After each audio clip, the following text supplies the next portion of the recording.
আসসালামু আলাইকুম রহমতুল্লাহ। প্রিয় দর্শক, নতুন করে ঢাকা বিশ্ববিদ্যালয়ের যে ভিসি নিয়োগ দেওয়া হয়েছে, নতুন করে বিএনপিপন্থী ভিসি নিয়োগ দেওয়ার সঙ্গে সঙ্গে দেখলাম ঢাবিতে ঈদের দিন ছাত্রলীগের পোলাপান রাজু ভাস্কর্যে সেখানে শেখ হাসিনার ব্যানার হাতে তারা স্লোগান দিচ্ছে এবং হাসিনাকে নাকি তারা ফিরিয়ে আনবে।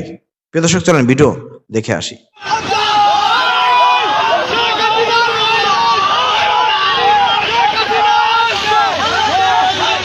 প্রিয় দর্শক, কয়েক মিনিটের ভিডিও আমাদের কি বার্তা দিচ্ছে? আমাদের বার্তা দিচ্ছে যে নর্মালাইজ করা হচ্ছে ছাত্রলীগকে এবং আওয়ামী লীগকে, এবং বিএনপি এই কাজটি করতেছে। বিএনপির হাত ধরে আবার আওয়ামী লীগ মানুষে ফিরে আসবে, রাজনীতি করবে।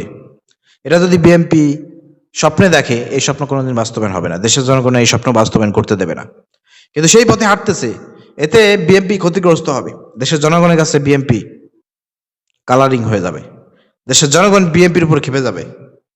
আজকে কিভাবে ঢাকা বিশ্ববিদ্যালয়ে নতুন ভিসি নিয়োগ হওয়ার পরে কিভাবে ছাত্রলীগের নিষিদ্ধ সংগঠন ছাত্রলীগ কিভাবে রাজু ভাস্কর্য ব্যানার নিয়ে তারা এই স্লোগান দিয়ে সাহস কিভাবে পায়?